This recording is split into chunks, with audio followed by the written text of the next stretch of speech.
مہناز ہماری کرایہ دار تھی جس کی باتوں میں مٹھاس ہو دنیا اس کی دیوانی ہو جاتی ہے۔ مہناز نے اپنی گفتگو سے میری ماں کو اپنا گرویدہ بنا لیا تھا۔ ہمارا مکان 2 حصوں میں بٹا ہوا تھا۔ بڑے پورشن میں ہم رہتے تھے اور دوسرا پورشن جس میں 2 کمرے تھے کرائے پر اٹھا دیتے تھے۔ اس بار جو میاں بیوی کرائے پر آئے ان کا ایک بچہ تھا۔ شروع میں عارف صاحب اکیلے آئے تھے۔ یہ شور کوٹ کے رہنے والے درمیانی عمر کے آدمی تھے۔ ہفتے میں 2 دن ان کو لاہور آنا ہوتا تھا، لہٰذا عارضی رہائش کی ضرورت رہتی تھی۔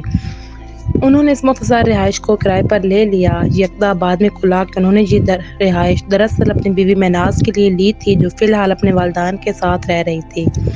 جب عارف صاحب لاہور آتے اس کو وہاں لے آتے۔ یہ لوگ 2-3 دن رہتے تھے، پھر عارف واپس جاتے ہوئے مہناز کو اس کے والدین کے گھر چھوڑ جاتے۔ کچھ عرصے تک یہی معمول رہا۔ جوں جوں وقت گزرتا گیا ہماری جان پہچان اس انوکھے جوڑے سے بڑھتی گئی۔ پتہ چلا یہ ان کی دوسری بیوی تھی۔ اس کی عارف سے محبت کی شادی تھی۔ متوسط گھرانے کی یہ لڑکی بھلی صورت کی تھی۔ جب یہ جوڑا ہمارے مکان میں رہنے کے لیے آتا بچہ ان کے ساتھ ہوتا جو 3-4 برس کا تھا۔ سال بعد وہ مستقل یہیں رہنے لگیں اور بچے کو قریبی اسکول میں داخل کرا دیا۔ اپنے مکان کا جو حصہ ہم نے عارف اینڈ فیملی کو کرائے پر دے دیا تھا اس کا ایک دروازہ ہمارے اس کمرے میں بھی کھلتا تھا جو ہم نے کرائے پر نہیں دیا تھا۔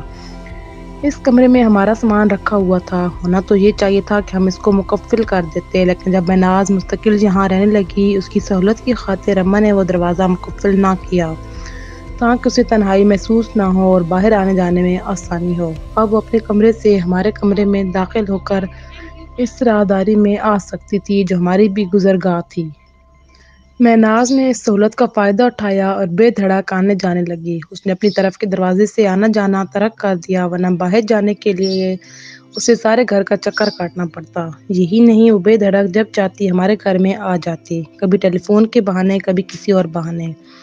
وہ ہماری پرائیویسی کو بھی مد نظر نہیں رکھتی تھی۔ رفتہ رفتہ وہ ہمیں یہ محسوس کروانے کی کوشش کرتی کہ اسے ہم سے بہت ہمدردی ہے اور وہ ہمارے گھر ہی کی ایک فرد ہے۔ چونکہ وہ اکیلی رہتی تھی تو اماں بھی اس کے ساتھ رعایت برت لیتی تھیں۔ کہتی تھیں کہ تنہا آدمی مجبور ہوتا ہے تبھی لوگوں کا ساتھ ڈھونڈتا ہے۔ اس کے صلے میں مہناز میری ماں کا خیال رکھتی، کام کاج میں ہاتھ بٹا دیتی اور ہر طرح سے ان کو سکھ پہنچانے کی کوشش کرتی، جبکہ ہم صبح سے ہی پڑھائی کے سلسلے میں گھر سے چلے جاتے تھے۔ پیچھے اماں اور مہناز ہی رہ جاتے۔ یوں یہ خاتون ہمارے گھر پر اپنے اخلاق سے اعتبار جتلانے میں کامیاب ہو گئی۔ میرے والدین کو اس نے پوری طرح اعتماد میں لے لیا، یہاں تک کہ ہم کبھی کہیں جاتے تو سارا گھر بند کر دیتے لیکن اس کے کمرے میں کھلنے والا دروازہ بند نہ کرتے۔ ہمارا گھر اس کی طرف سے کھلا رہتا تھا۔ کسی نے اس بات پر دھیان نہ دیا کہ اس دروازے کو بھی بند کر دینا چاہیے۔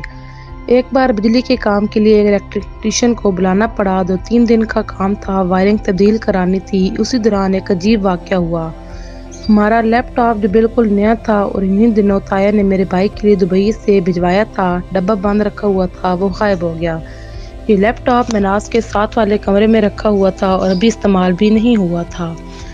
امی جان کسی کام سے اس کمرے میں آئیں تو انہوں نے دیکھا کہ میز پر سے لیپ ٹاپ والا ڈبہ غائب ہے۔ بھائی جس کا یہ لیپ ٹاپ تھا وہ ان دنوں اسلام آباد گیا ہوا تھا، تب بھی گھر والوں نے اس کو وصول کرنے کے باوجود کھولا نہیں تھا، یہ سوچ کر کہ 1-2 دن میں بھائی آ جائیں گے تو خود کھول لیں گے۔ امی پریشان ہو گئی۔ انہوں نے ابا جان کو بتایا، گھر کے ہر فرد سے پوچھا، سب ہی نے لا علمی ظاہر کی۔ اس واقعے پر سب سے پہلے خیال باہر کے آدمی کی طرف جاتا ہے، لہٰذا وہ الیکٹریشین ہی ہو سکتا تھا کیونکہ اس کے سوا اور کوئی ہمارے گھر نہیں آیا تھا۔ سبھی گھر والوں کے سامنے بجلی ٹھیک کرنے والے کا سامان کا تھیلا بھی لایا تھا اور 3 دن تک ہر کمرے میں جا کر کام کیا تھا۔ ابا جان نے اس سے پوچھ گچھ کی، اس نے لا علمی ظاہر کی۔ اسی دوران میرے دل میں یہ خیال گزرا کہ یہ کام مہناز بھی تو کر سکتی ہے، وہ بھی اسی کمرے سے گزرتی رہتی ہے۔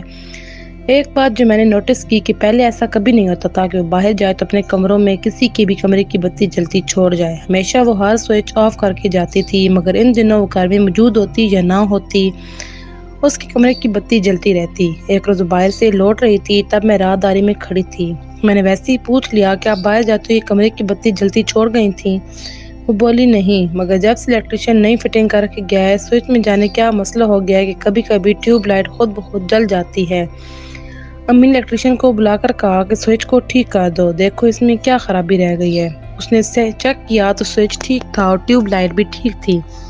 میں نے سوچا کہ مہناز نے 2 بار باہر جاتے ہوئے مجھے تاثر دینے کی کوشش کی کہ جیسے وہ کمرے میں موجود ہے تبھی بتی جل رہی ہے۔ ادھر ادھر کے پڑوسیوں کو بھی پتہ چل گیا کہ الیکٹریشین آیا تھا، تب ہی سے ہمارا لیپ ٹاپ غائب ہوا ہے۔ احسن صاحب ہمارے دائیں طرف والے گھر میں رہتے تھے۔ جب انہوں نے ابا جان کی زبانی یہ تذکرہ سنا تو کہنے لگے، 4 روز پہلے تمہارے گھر سے دوپہر کے وقت ہماری کرایہ دار نکلی تھی، اس کے ہاتھ میں ایک بڑا سا بیگ تھا جس میں کوئی چکور چیز معلوم ہو سکتی تھی، جیسا لیپ ٹاپ کا ڈبہ ہوتا ہے۔ یہ خاتون کچھ اجرت میں لگتی تھی۔ تھوڑی دور ایک گاڑی کھڑی تھی، یہ تیز تیز قدم اٹھاتی اس میں جا کر بیٹھ گئی اور گاڑی چلی گئی۔ میں نے عورت کی چال سے کچھ غیر مانوس سی کیفیت کا اندازہ کیا تھا، جس طرح کوئی غلط کام کرتا ہے تو اس کی حرکات و سکنات سے مجرمانہ رازداری عیاں ہونے لگتی ہے۔ اس وقت میں سامنے والے جنرل اسٹور پر بیٹھا ہوا تھا۔ یہ جنرل اسٹور احسن صاحب کے بیٹے کا تھا۔ انہوں نے میرے والد کو مشورہ دیا کہ آپ چوری کی رپورٹ لکھوا دیں اور اس خاتون کا نام ضرور لکھوائیں۔ اس الیکٹریشین کو برسوں سے محلے کے گھروں میں کاموں کے لیے بلایا جاتا ہے، اس کے بارے میں آج تک چوری کی شکایت نہیں ملی۔ بہرحال کسی انسان کا بھروسہ نہیں، کل کو یہی واردات بڑے پیمانے پر بھی ہو سکتی ہے۔ ابا جان شاید یہ بات پولیس تک نہ لے جاتے، لیکن ان کے سمجھانے پر انہوں نے چوری کی رپورٹ تھانے میں کر دی۔ پولیس والے آئے، تمام گھر کا جائزہ لیا اور ایسے اشخاص کے نام مانگے جن پر شبہ ہو سکتا تھا۔ چنانچہ نام دے دیے گئے، جن میں الیکٹریشین ریاض اور مہناز کا بھی نام شامل تھا۔ ان سب سے پوچھ گچھ ہوئی، چور پھر بھی چوری پکڑی نہ جا سکی۔ تاہم پولیس کا خیال تھا کہ چور گھر میں ہی ہے۔ اس واقعے کے بعد امی نے مہناز کے کمرے کا وہ دروازہ جو ہمارے گھر کے اندر کھلتا تھا بند کر دیا۔ یوں اس کا ہر وقت ہمارے گھر آنا جانا ختم ہو گیا۔ ہماری اس احتیاط سے وہ بھی محتاط ہو گئی۔ پہلے اماں اپنی سادگی کے باعث مہناز کی آمد و رفت پر نظر نہیں رکھتی تھیں۔ اب جب ذرا غور کیا تو ہمیں اس کی عادات و حرکات مشکوک محسوس ہونے لگیں۔ مثلاً ان کے شوہر بہت کم آتے تھے اور وہ بالکل آزادانہ زندگی بسر کر رہی تھیں۔ ان کو کوئی پوچھنے والا نہیں تھا، وہ جب چاہیں گھر سے جا سکتی تھی اور رات 10 بجے کے بعد بھی گھر آتی تو اکیلی ہوتی تھی۔ میکے سے کوئی ان کو چھوڑنے ساتھ نہیں آتا تھا۔ مہناز کا شوہر تو اپنی پہلی بیوی اور کنبے کی مجبوریوں کا اسیر تھا۔ وہاں اس کی پراپرٹی تھی، دوسری عورت کو اس کی غیر موجودگی نے پوری آزادی عطا کر رکھی تھی۔ مہناز مردوں سے ہم کلامی میں کوئی جھجک محسوس نہیں کرتی تھی۔ اس کا لہجہ نہایت نرم تھا، جو اکیلی رہنے والی عورت کے لیے ایک پرخطر بات تھی۔ 1-2 ماہ گزرے ہوں گے کہ مہناز میری ماں کے پاس روتی ہوئی آئی، خالہ جان، عارف سے شادی کر کے میں بہت پچھتا رہی ہوں۔ بھلا یہ بھی کوئی زندگی ہے؟ وہ تو اپنی پہلی بیوی اور 4 بچوں کے ساتھ خوش و خرم رہتا ہے اور میں اس کے انتظار میں اکیلی سلگتی رہتی ہوں۔ اس بار وہ 3 ہفتوں بعد آیا ہے، اس دوران میری خبر تک نہ لی۔ جیتی ہوں کہ مر گئی ہوں۔ آتے ہی جب میں نے عارف سے اس بات کا شکوہ کیا تو تلخ کلامی پر اتر آیا۔ کہنے لگا، رہنا ہے تو اسی طرح رہو، ورنہ اس نے مجھے مارا پیٹا بھی ہے، یہاں تک کہ میرے بیٹے پر ہاتھ اٹھایا۔ ایسی سنگ دلی کوئی عورت برداشت نہیں کر سکتی۔ اماں آخر عورت تھیں، مہناز کو روتے دیکھ کر اس کے ساتھ ہمدردی جتانے لگیں اور کہا، عارف کا دماغ خراب ہو گیا ہے کہ بچے کو بھی مارا ہے۔ اپنے بچے کو کوئی باپ اس طرح بغیر خطا کے مارتا ہے بھلا؟ ٹھہرو میں اس سے پوچھتی ہوں۔ تبھی مہناز پھٹ پڑی، کہنے لگی، بچہ دراصل میرے پہلے شوہر کا ہے۔ میرے 2 بچے ہیں، دوسرا بیٹا اس کی دادی کے پاس سمان آباد میں ہے۔ میرے پہلے شوہر کا انتقال ہو چکا ہے۔ بیوگی سے نجات پانے کے لیے تو میں نے عارف سے شادی کی تھی، لیکن یہ عذاب پہلے عذاب سے بھی بڑھ کر ہے۔ میں تو کسی دوست کے ذریعے نوکری کے لیے ان سے ملی تھی، انہوں نے ہمدردی جتلا کر مجھ سے شادی کر لی۔ ہماری اماں کو ایک بار پھر اس عورت سے ہمدردی ہو گئی، کہنے لگی، اگر تمہارے بچے کو عارف برداشت نہیں کرتا تو اس کو بھی اس کی دادی کے پاس چھوڑ دو۔ ایک بیٹا تو ان کو دے دیا ہے، مگر دوسرا تو نہیں دے سکتی، تو پھر اپنی والدہ کے پاس چھوڑ آؤ، اس طرح اس سے ملتی بھی رہو گی۔ وہ بوڑھی ہیں، پھر بھی بھابھی میری اچھی ہیں، ان سے بات کرتی ہوں۔ میری ماں نے تو ایسے ہی بات کہہ دی تھی۔ مہناز نے فوراً اس پر عمل کیا۔ دوسرے دن میکے گئی، بھابھی کو کسی طرح منایا اور بچے کو نانی کے حوالے کر آئی۔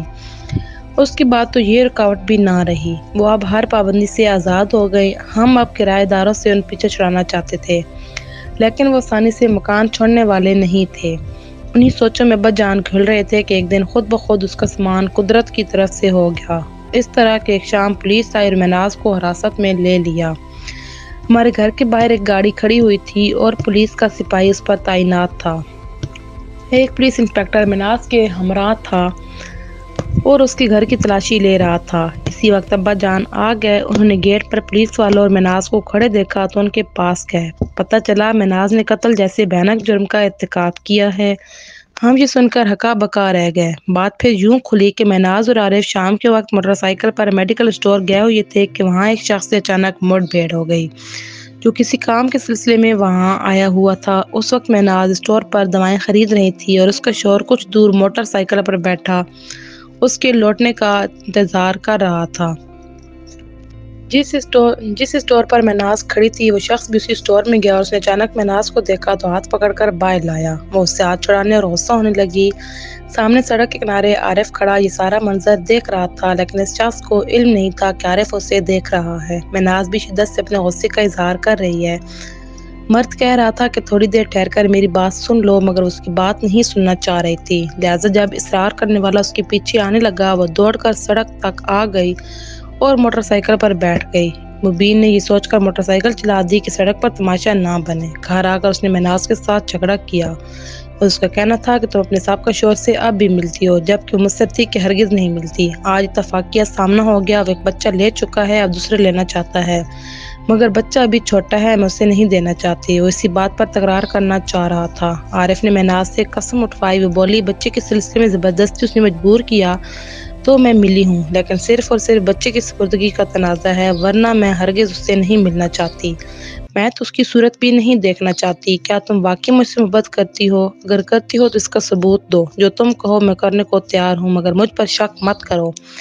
مہناز نے جواب دیا۔ وہ تم سے ملنے کے لیے بچے کا بہانہ تراش رہا ہے۔ کیا تم اس سے پیچھا چھڑانا چاہتی ہو؟ ہاں ہاں، وہ چلائی۔ کیسے تم کو یقین دلاؤں کہ میں اس سے ملنا نہیں چاہتی، مگر پیچھا کیسے چھڑاؤں؟ تم نے بھی تو میرے بچے کو مارا تھا۔ میرا بچہ تمہارے پاس بھی تو تشدد کے خوف سے سہما رہتا ہے۔ میں نے اسے بلا وجہ نہیں مارا تھا۔ مجھے شک تھا کہ تم اسے باپ سے ملانے کا بہانہ بنا کر اپنے سابقہ شوہر سے ملتی ہو، یا پھر وہ یہ بہانہ بنا کر تم سے ملتا ہے۔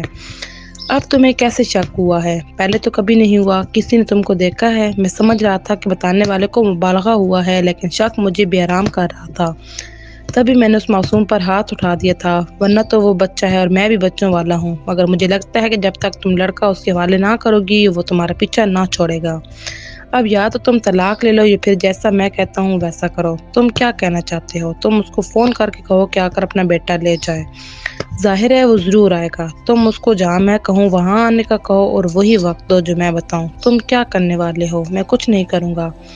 تم اکیلے جا کر بات کرنا، جو بات تم نے اسے کرنا ہے وہ موقع پر بتاؤں گا، پھر وہ تم کو نہیں بلائے گا، تمہارا پیچھا چھوڑ دے گا اور تمہارا بچہ بھی تم سے نہیں لے سکے گا۔ ٹھیک ہے۔ تھک ہار کر مہناز نے حامی بھر لی۔ منصوبے کے مطابق مہناز نے فون کر کے رات کے 10 بجے اپنے سابقہ شوہر کو ایک سنسان جگہ بلایا اور کہا عارف شور کوٹ گیا ہوا ہے، تم فلاں پارک آ جاؤ، بچے سے بھی مل لو اور ہم فیصلہ کر لیں کہ بچے کو کس کے پاس رہنا ہے۔ اس کا سابقہ شوہر گاڑی میں اس جگہ آ گیا جہاں عارف کچھ دور اپنی گاڑی میں بیٹھا ہوا تھا۔ اس نے دیکھ لیا کہ ایک گاڑی اس کی بتائی ہوئی جگہ پر آ چکی ہے۔ تب مہناز نے سے کہا کہ تم اس سے پیار سے بات کرنا، کہنا کہ بچہ تم اس کی سپردگی میں دینے کو تیار ہو، بشرط یہ کہ وہ اس کو تم سے ہر ماہ 2 بار ملنے دے، بلکہ دونوں بچوں کو ملنے دے گا تو تم دوسرا بیٹا اس کے سپرد کرو گی، اور یہ سپردگی کسی وکیل یا عدالت کی معرفت ہوگی۔ یقیناً وہ اس پر راضی ہو جائے گا اگر اسے واقعی دوسرا بیٹا چاہیے۔ اس دوران تم اس کی خاطر تواضع بھی کرنا۔ اس نے کچھ کھانے پینے کی چیزیں بیوی کو دیں اور ایک مشروب کی بوتل بھی، کہا کہ تم یہ مشروب مت پینا۔ مہناز نے اسی طرح عمل کیا جیسے عارف نے بتایا۔ وہ اپنے سابقہ شوہر کی گاڑی کی طرف گئی۔ عارف کی گاڑی اندھیرے میں درختوں کی آڑ میں چھپی ہوئی تھی، جبکہ سابقہ شوہر کی گاڑی سڑک کنارے کھڑی تھی۔ مہناز اس کی گاڑی میں بیٹھ گئی۔ کسی ریسٹورنٹ میں چلیں، اس کے سابقہ شوہر نے کہا، اور تم عمر کو نہیں لائیں؟ نہیں، وہ بولی، یہیں ذرا دیر کو بات کر لیتے ہیں، رات کا وقت ہے، دیر زیادہ ہو گئی تو مالک مکان کو کیا جواب دوں گی، وہ گیٹ بھی نہ کھولیں گے۔ میں کچھ کھانے پینے کو لائی ہوں، اکٹھے کھا لیتے ہیں اور بات بھی کر لیتے ہیں۔ اس طریقے سے بات شروع کی اور دونوں نے ڈبے کھول دیے جس میں سنیکس وغیرہ تھے۔ وہ اس کے ساتھ کھاتی جا رہی تھی اور بات بھی کرتی جا رہی تھی۔ اس دوران مشروب کی بوتل کھولی اور 2 گلاسوں میں ڈال کر خود جھوٹ موٹ گلاس لبوں پر لگاتے ہوئے دوسرا اس کے حوالے کیا۔ اس شخص نے بغیر یہ سوچے کہ مہناز اس کو زہر آلود مشروب بھی دے سکتی ہے اسے پی لیا، کیونکہ وہ شاید اس بات کا تصور بھی نہ کر سکتا ہوگا کہ یہ عورت میری جان لینے آئی ہے۔ پولیس کو جو بیان مہناز نے دیا اس میں یہی کہا کہ اسے خود بھی علم نہ تھا کہ مشروب میں زہر کی آمیزش کی گئی ہوگی، لیکن پولیس نے اس عذر کو اس وجہ سے رد کر دیا تھا کہ خود اس عورت نے مشروب نہیں پیا تھا اور دیر ہونے کا بہانہ کر کے گاڑی سے اس وقت اتر گئی تھی جب کس کے سابقہ رفیق حیات کی طبیعت خراب ہو رہی تھی اور گلا بند ہو جانے سے سانس روکنے لگی تھی۔ وہ گاڑی چلانے کے بھی قابل نہ رہا تھا، جبکہ اس کو مہناز نے کہا تھا کہ تم واپسی میں مجھے گھر سے ذرا دور اتار دینا۔ اترتے ہی دوڑتے ہوئی عارف کی گاڑی میں آ گئی۔ اس نے اسے ہمارے گھر کے گیٹ پر لا کر اتارا۔ اس وقت رات کے 12:40 ہو چکے تھے۔ مبین نے میرے والد سے کہا، ہم کسی تقریب میں گئے تھے، میں اب شور کوٹ روانہ ہو رہا ہوں، آپ گیٹ بند کر لیں۔ والد صاحب نے گیٹ بند کر کے تالا لگا دیا اور مناز اپنے کمرے میں چلی گئی۔ اس واقعے کے 6 ماہ بعد ایک شام کو پولیس آ گئی اور اسے حراست میں لے لیا۔ ہوا یہ کہ بیوی کو ہمارے گیٹ پر اتار کر عارف دوبارہ اسی جگہ واپس گیا۔ مناز کے سابقہ شوہر کی گاڑی اسی طرح موجود تھی۔ عارف اس بار اپنے ساتھ اپنے ایک وفادار کو بھی لے گیا تھا۔ انہوں نے اس شخص کو اس کی گاڑی سے نکال کر اپنی گاڑی میں ڈالا اور ڈرائیور سے کہا کہ یہ گاڑی تم گاؤں لے جا کر چھپا دو، اور خود اپنی گاڑی میں شور کوٹ روانہ ہو گیا۔ ادھر مناز کا سابقہ دیور فتح محمد بھائی کی گمشدگی سے بہت پریشان تھا۔ وہ اپنے شہر سے پتہ کرنے لاہور آیا۔ خدا کی کرنی ایک روز اتفاق سے اس کا گزر قلعہ گجر سنگھ سے ہوا۔ اس نے وہاں اپنے مرحوم بھائی کی گاڑی کھڑی دیکھی۔ اگرچہ اس کی نمبر پلیٹ بدلی ہوئی تھی، لیکن اس بدلی ہوئی نمبر پلیٹ سے ہی اس کو شک ہوا کہ یہ پلیٹ اور پلیٹوں جیسی نہیں ہے۔ ایک روز اس نے گاڑی کا پیچھا کیا اور ہمارے گھر تک پہنچ گیا۔ بھائی کی گمشدگی کی رپورٹ پہلے سے ہی درج تھی۔ اس کے بھائی نے گاڑی کے بارے میں پولیس کو اطلاع دے دی۔ مقتول کی گاڑی میں ہی اس وقت عارف ہمارے گھر آیا تھا۔ مناز اور عارف گرفتار ہو گئے۔ اب لوگوں نے سمجھا کہ 6 ماہ گزر گئے ہیں، اب معاملہ دفن ہو گیا ہے۔ عارف کی شامت اعمال کہ اس نے گاڑی نکالی اور اس کو اپنی آمدرفت کے لیے بار بار استعمال کیا اور پکڑا گیا۔ تھوڑی سی تفتیش والد صاحب سے بھی کی، مگر ہمارا پیچھا چھوٹ گیا۔ البتہ مناز اور عارف کے ساتھ تو وہی کچھ ہوا ہوگا جو ایسے کیسوں میں مجرموں کے ساتھ ہوتا ہے۔ اپنی نوعیت کی یہ عجیب کہانی ہے کہ جس کا چرچا اخباروں میں بھی ہوا تھا۔ نہیں پتہ کہ مناز نے عارف کے ساتھ مل کر یہ منصوبہ بنایا تھا تاکہ اسے طلاق نہ دے، یا پھر واقعی وہ اپنے بیٹے کو سابقہ شوہر کے سپرد نہیں کرنا چاہتی تھی اور تب ہی اس نے عارف کے کہنے پر اس کا ساتھ دیا۔ یہ بھی ممکن ہے کہ وہ دوسرے شوہر کے ساتھ رہتی ہو، مگر اس وجہ سے چھپ کر پہلے شوہر سے ملتی ہو۔ اسی وجہ سے عارف اسے سزا دینا چاہتا ہو۔ کہتے ہیں کہ نیتیں تو خدا ہی جانتا ہے، مگر ہر انسان کو کسی نہ کسی دن اپنے کیے کی سزا ضرور ملتی